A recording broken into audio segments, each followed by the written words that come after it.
Who knew an announcement trailer packed so much info? Here to dive even deeper on the gameplay of Hyenas is Design Director Alex Breault. Alex, thank you so much for bringing the trailer today. How are you doing? Good, good. You?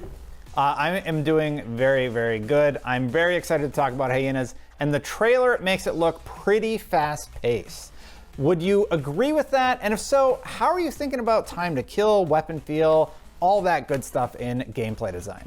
So first, yes, as you're saying, Hyena is really a fast-paced game, and we really built our game to make sure that it was making the most out of that fast-paced, movement-based combat.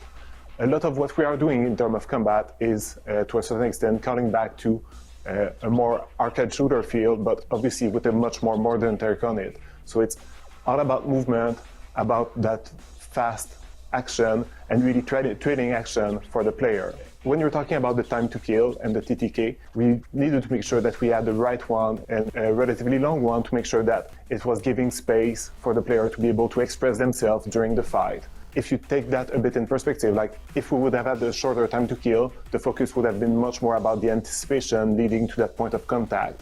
What we wanted in Hyenas was to make sure that once you're in contact with the enemies, you have room and time to be able to change the situation, use the abilities of your characters, and on top of that, we have so many things. So there's enemies, NPCs, the security guards, multiple teams.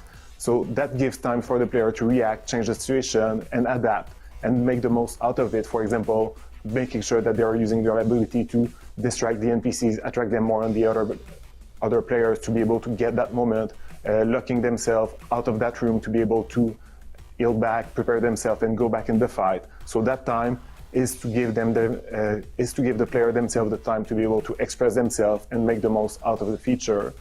And obviously that's something that we'll continue balancing on, and that's one of the reasons why we're going to an early close alpha, to make sure that the player have their input in that and is in that journey with us to make sure that we have the best balance out of the combat.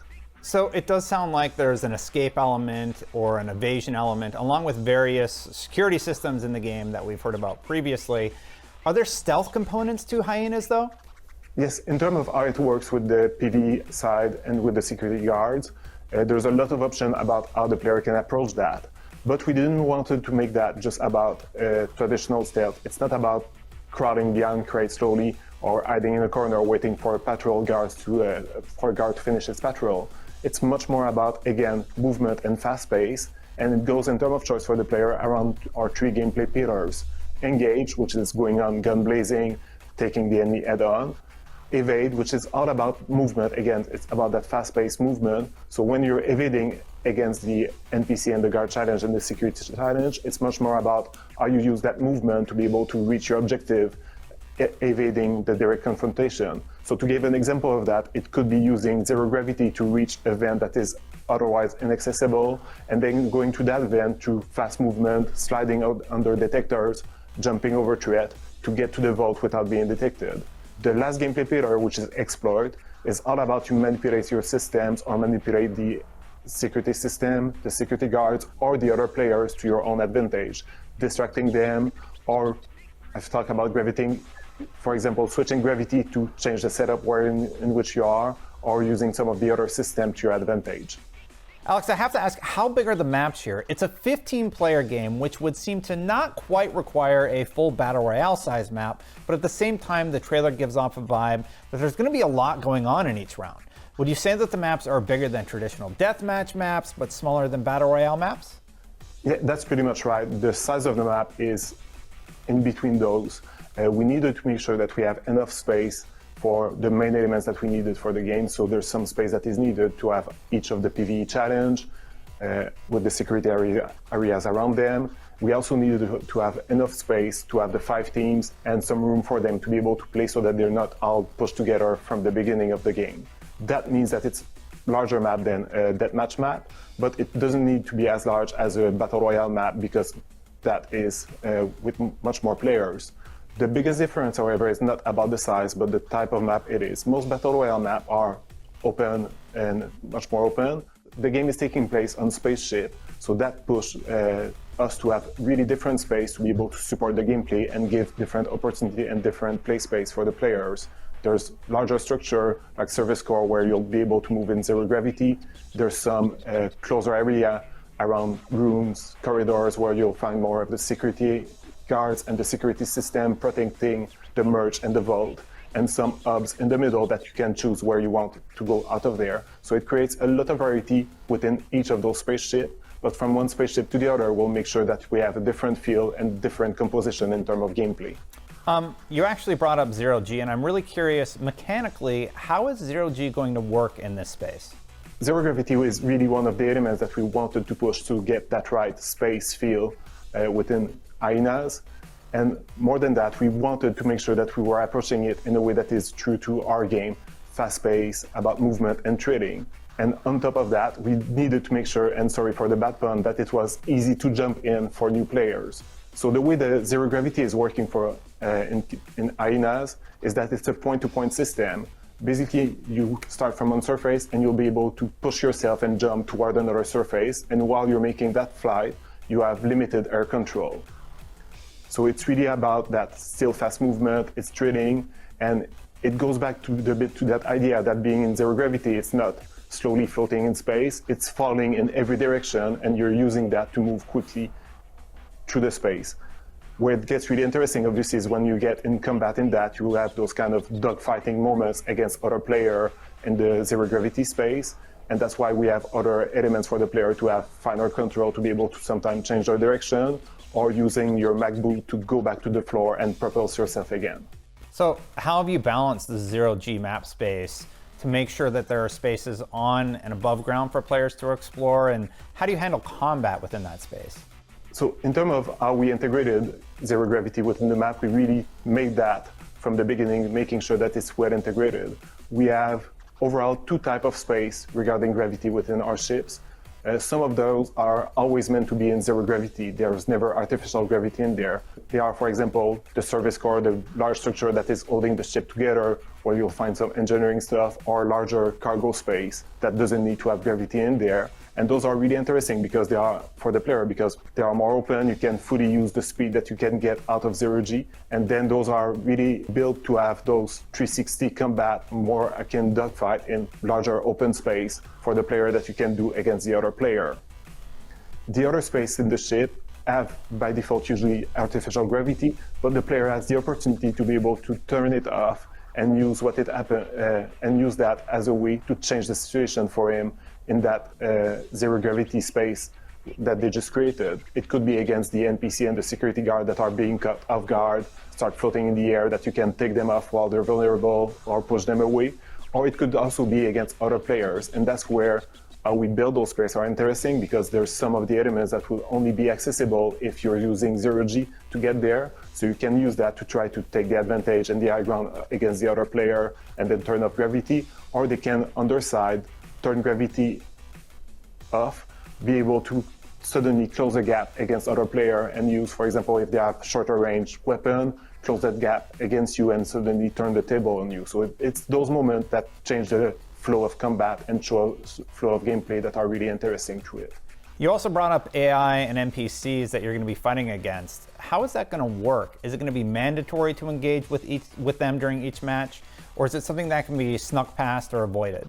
So the security guards and the security system are really core to the game, and player will need to interact with them in some way, because they are there and they are guarding the merge, which is the main objective for the player and the way for you to be able to win a match. Having said that, there's a lot of ways that you can interact with them, so it's not necessarily going heads-on against them and fighting them. You have, as we were saying before, engage option, evade option, and exploit option. So you don't need to always go directly against them. You can try to use an evasion route to be able to go around some of the NPC and security guard threats. Having said that, the NPCs are not the only thing, and the PvE side is not the only thing. You need to take care about the other players and figure out how you will deal with them. That same way that you can decide to engage them, evade them, or try to exploit them. And that's where it's really interesting for the player, that they need to balance the PvE, the security system, the security guards, and the other teams of HYENAS that are there competing for them against the same goal. And a good player in HYENAS will be able to take that to their own advantage, seeing how they manage with the PvE and the PvP, manipulating both of them, playing them each against each other to get the most out of the situation and find a way through that to win the game. Is there any sort of a gun tier system so I know that I have the best gun possible? Or what kind of weapons are available to players? So we want to make sure that we are covering a good variety in terms of weapon from the start, and we'll be growing that over time, obviously. So we start and we have all the staples that you expect in terms of shotgun, assault rifle, SMG, rifle, and some sidearms that you can pick from.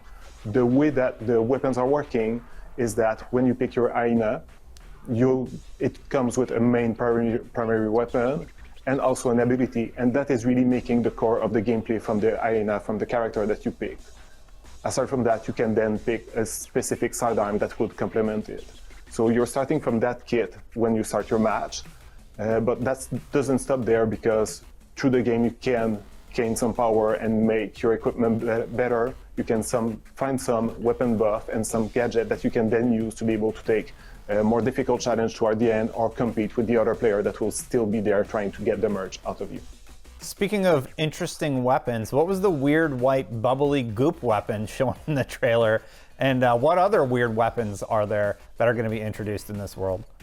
So that one is the foam gun. It's the primary ability from the Commander Wright, one of our characters. So it's a really good example of where we want to take some of those abilities in hyenas.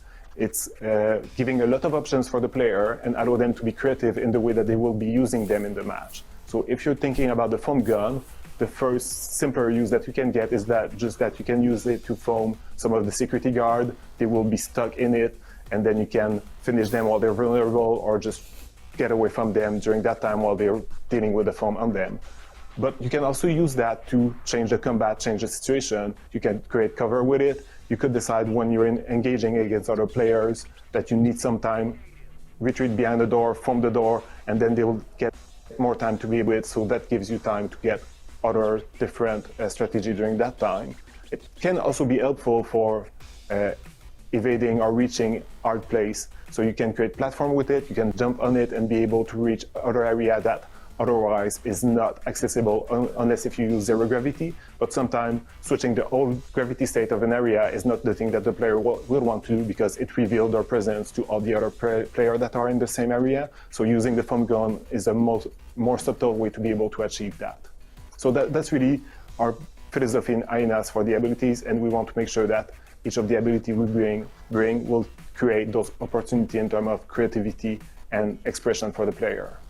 How long are matches in hyenas? Do they feel like they go by really fast?